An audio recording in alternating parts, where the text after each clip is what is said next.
The sixth most common question asked by the non-Muslim regarding Islam is, if a man can marry more than one woman, then why can't women in Islam marry more than one man? If polygyny is allowed in Islam, why is polyandry not allowed? And the reply to this question can be given in brief, that Allah has given the woman who you can marry in Surah Nisa chapter 4, verse number 20 to 24, the woman you can marry and who you cannot marry is given. Surah Nisa chapter 4, verse number 24 says, you cannot marry the woman who's already married. So Quran is clear cut in Surah Nisa chapter 4, verse number 24, that a woman cannot have more than one husband simultaneously. So you cannot marry a woman who's already married. Now what are the reasons? Number one, that if a man has more than one wife, and if the child is born, you can easily identify who is the father and who is the mother. Very easy. But if a woman has more than one husband, you can identify who is the mother, but you will not come to know who is the father. So if you go to school to give admission, you may have to give two fathers' name or three fathers' name.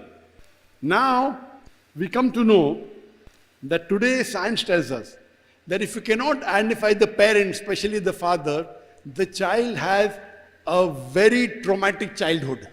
If you know who the mother is, if you don't know who the father is, and especially the children of prostitutes, you know the children have a traumatic childhood. Very dangerous. So Islam does not believe in this. Identifying the parents, mother and father, is very important. So therefore in Islam, if you do polygyny, you can identify both the parents, but if you do polyandry, you can only identify the mother, not the father. I'm aware today, recently, a few years before or a decade earlier, there is genetic testing. With the help of genetic testing, you can come to know who is the mother and who is the father. But this came recently. Islam is this since time immemorial. So it's 1400 years old, the Quran is revealed. It's not new.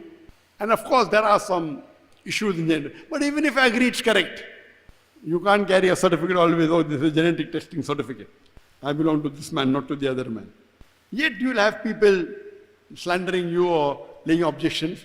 But this is not the only reason that you cannot identify the mother and father. There are various reasons. Number two, man is more polygamous in nature than the woman. That means a man requires more sexual partners as compared to a woman. This is scientifically, biologically and medically. Number three, biologically and physically, the makeup of man differs than that of a woman.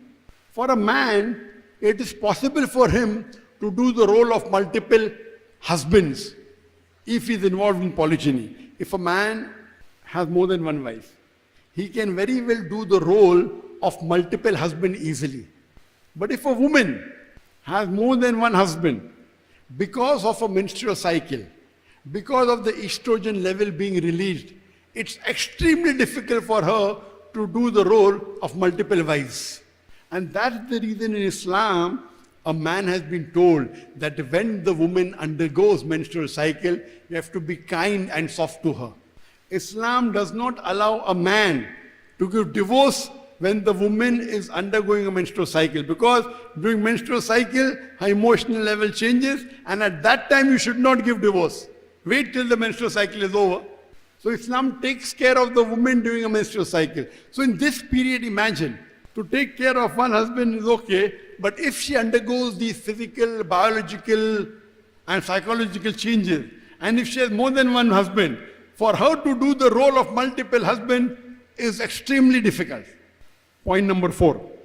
Today science tells us that if a woman has multiple sexual partners, or she is involved in polyandrous marriages, she has multiple husbands, and all of them are truthful, there is no extramarital sex. But if one woman has 3-4 husbands, there is chances of venereal or sexual diseases emerging in the woman which can be transmitted back to the husbands. Which is not the case if a man has multiple wives and all of them are lawful to each other. Just because each woman has only one sexual partner, there is no chances of venereal and sexual diseases emerging. So that's the reason in Islam, Polygyny is allowed where a man can have more wives, where even if he has multiple wives, there'll be no venereal disease, there'll be no sexual disease.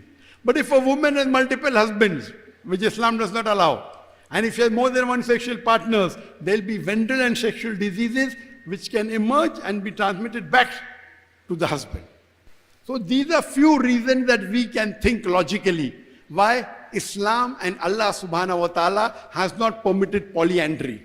Allah knows there'll be multiple more reasons why polyandry is not allowed and polygyny is permitted.